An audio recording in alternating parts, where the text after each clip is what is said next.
There is a man in the Bible who has no birth certificate, no death certificate, no mom, no dad, no genealogy, nothing.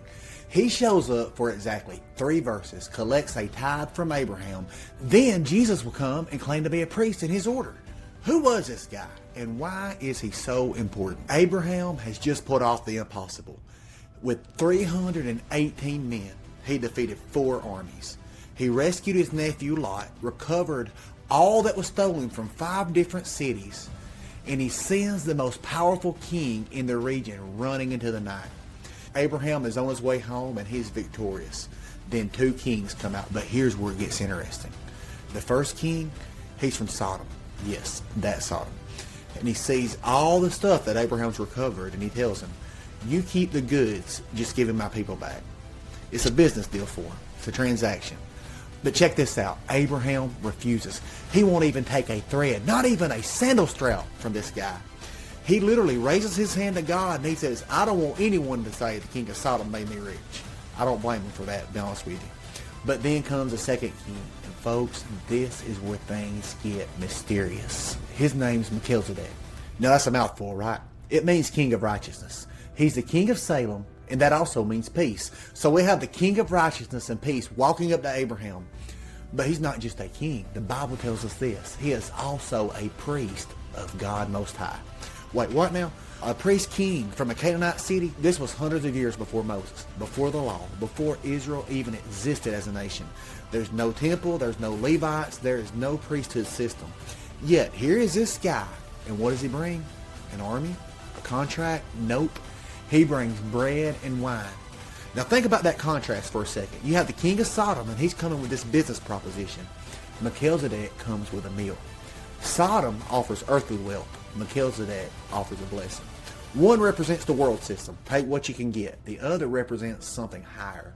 And look at Abraham's response. This is the wild part. The same guy who just refused all this wealth from Sodom, now he gives Melchizedek 1/10 of everything. This is the first tithe in the Bible. And it's not to a temple, it's not to a Levite, but it is to this mysterious priest king that appears out of nowhere. And this is what's crazy. Melchizedek blesses Abraham. Think about that. Abraham's the one with God's covenant. Abraham's the father of faith. Abraham's the one with the promise, but Melchizedek blesses him. And the Bible's clear about this in Hebrews. The greater blesses the lesser. This random Canaanite priest king is somehow greater than Abraham himself. The Bible tells us 3 things about this guy, then it goes silent for 1,000 years. He's king of Salem, priest of God Most High, and he brought bread and wine. He has no genealogy, no birth story, no death record. He just appears. Then he vanishes. For 1,000 years, nobody talks about him. Then King David drops this prophetic bomb in Psalm 110. You are a priest forever, according to the order of Melchizedek. David is talking about the coming Messiah. The future king's not going to be a priest like Aaron or Levi. He's going to be like this mysterious figure in Genesis. Fast forward to Jesus, and the writer of Hebrews is going to connect the dots. Do you know who else is a priest without genealogy? Who has no beginning nor end? Who also offers bread and wine? Who's both king and priest? Who's also greater than Abraham? Jesus. See, the Levitical priests, they died. They needed replacements. Their sacrifices had to be repeated. But Jesus, he is a priest forever. Like Melchizedek just appeared in the story, Jesus appears in our lives, and his priesthood does not end.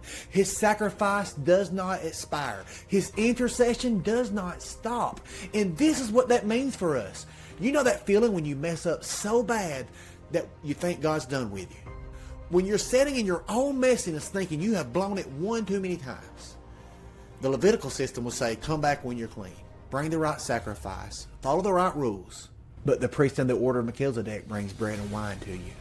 He blesses you when you deserve judgment. That's Jesus. He's not waiting for you to get your act together. He's interceding for you right now, forever, without interruption. Abraham had 2 choices that day. Take from Sodom or give to Melchizedek. One looked like gain, but it was really loss. The other looked like loss, but it was really gain. We face the same choice.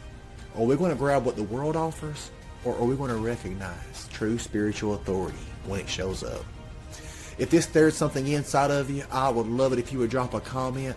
Have you ever had a Melchizedek moment when blessing comes from an unexpected source? when you realize that God's plan is bigger than your religious expectations. Because when Jesus is our forever priest, it changes everything about how we approach God. Until then, remember, you have a priest king who never stops advocating for you. Until next time, God bless.